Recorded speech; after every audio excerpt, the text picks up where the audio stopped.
Boa tarde. Hoje é quarta-feira, 6 de abril e o Senado Notícias está no ar. O Senado está fazendo mais uma semana de esforço concentrado. São sabatinas nas comissões e votações dos indicados também no plenário. E ainda audiências públicas, sessão de debates temáticos, homenagens e votações de projetos nas comissões e no plenário. Além da votação das autoridades sabatinadas nas comissões, o plenário do Senado deve votar 4 projetos a partir das 4 da tarde. Vamos então conferir a pauta. O primeiro item proíbe o juiz de conceder guarda compartilhada a pai ou mãe investigados ou processados por crime contra criança ou adolescente ou por violência doméstica.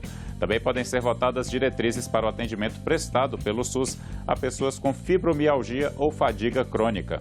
E uma mudança no Estatuto da Criança e do Adolescente para ficar compatível com a lei que criou o Cadastro Nacional de Crianças e Adolescentes Desaparecidos. E ainda um acordo com os Estados Unidos sobre projetos de pesquisa, desenvolvimento, teste e avaliação. Conversamos com a senadora Zenaide Maia, que foi relatora na Comissão de Direitos Humanos do projeto que fortalece a utilização do Cadastro Nacional de Crianças e Adolescentes Desaparecidos e que pode ser votado hoje em plenário. Hoje, quando uma criança desaparece, o registro é feito somente no Cadastro Nacional Específico de Crianças e Adolescentes. O PL 2099 de 2019 obriga que o desaparecimento seja registrado também no Cadastro Nacional de Pessoas Desaparecidas. Assim, com a divulgação em 2 bancos de dados, aumentamos também a chance dessa criança e desse adolescente ser encontrado. O conflito entre Rússia e Ucrânia pode causar a falta de fertilizantes no mercado brasileiro. Esse foi o principal tema debatido com o ministro Carlos França na audiência pública realizada hoje pela Comissão de Relações Exteriores. O chanceler brasileiro foi recebido pelo senador Fernando Collor, que o conduziu até a sala da reunião. O ministro é a segunda autoridade ouvida pela comissão na série de debates sobre a guerra entre a Rússia e a Ucrânia. Carlos França disse que o Brasil já se manifestou em importantes fóruns, como o da ONU, solicitando o cessar-fogo, mas disse que as sanções impostas à Rússia são preocupantes. Além de serem ilegais perante o direito internacional, as sanções podem agravar os efeitos econômicos do conflito e impactar as cadeias de suprimento de produtos essenciais, como alimentos e insumos básicos.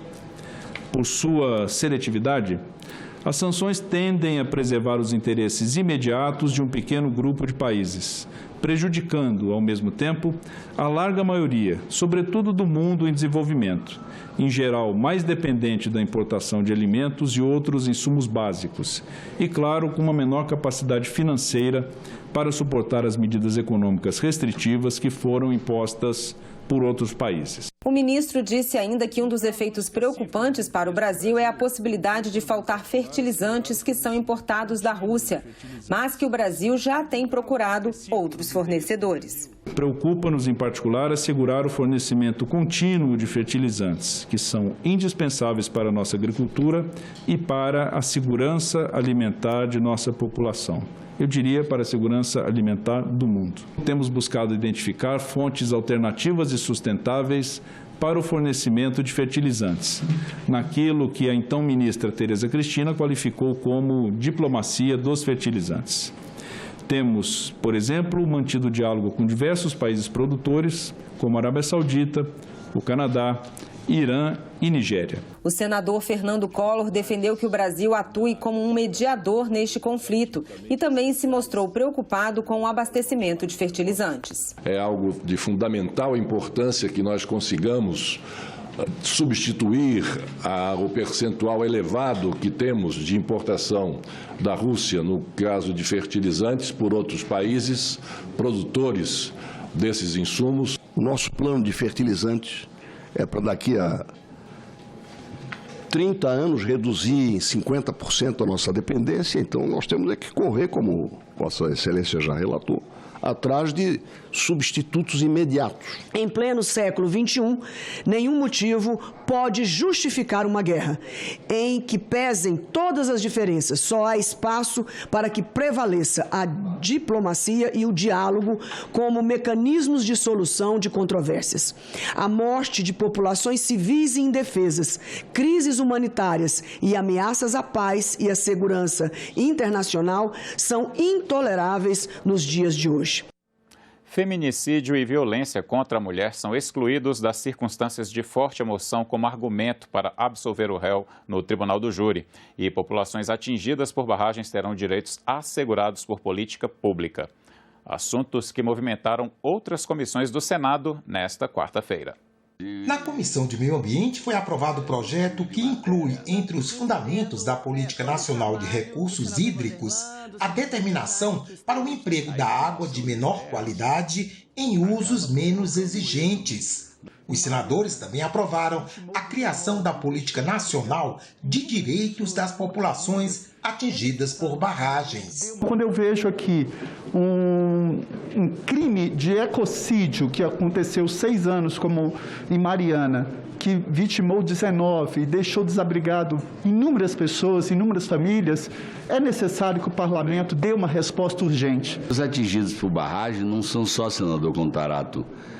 No episódio que Vossa Excelência falou dos acidentes, mas na verdade são atingidos por barragem mesmo sem acidente.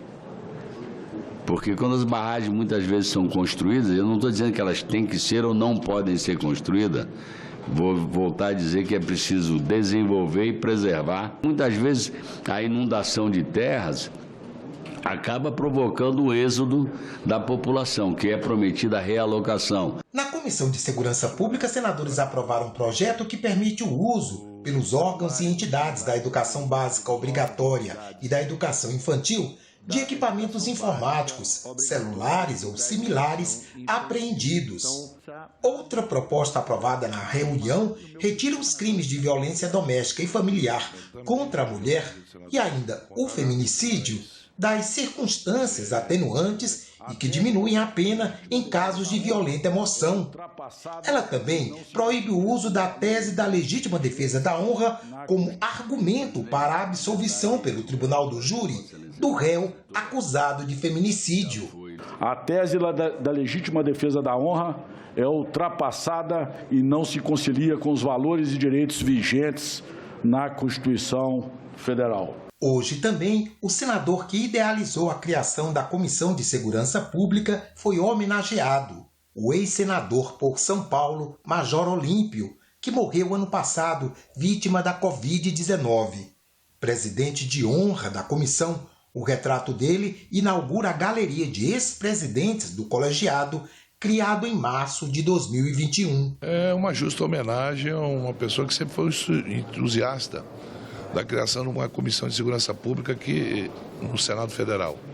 Felizmente, nós o perdemos para a Covid, mas a gente faz essa homenagem, ele como presidente de honra da comissão. É uma tristeza muito grande dele não ver esse painel, né? Ele que criou a Comissão da Segurança Pública com muita braveza, muita luta e indignado que não tinha comissão no Senado da Segurança Pública. Um homem digno, um homem lutador, um homem que fez história, por isso que tem que ter sua marca registrada no Senado da República. A Comissão de Assuntos Sociais debateu hoje o projeto de lei que regulamenta os serviços de telesaúde no Brasil. Médicos e representantes de conselhos, associações e do Ministério da Saúde destacaram o potencial de atendimento médico à distância, sobretudo aos pacientes em regiões de difícil acesso. A cobertura completa dos trabalhos da comissão você acompanha logo mais em nossa programação e nas nossas redes sociais. Foi cancelada por falta de quórum a reunião de hoje da Comissão de Constituição e Justiça, que tinha na pauta a reforma tributária e um projeto sobre controle de armas. O senador Eduardo Braga falou sobre o cancelamento da reunião.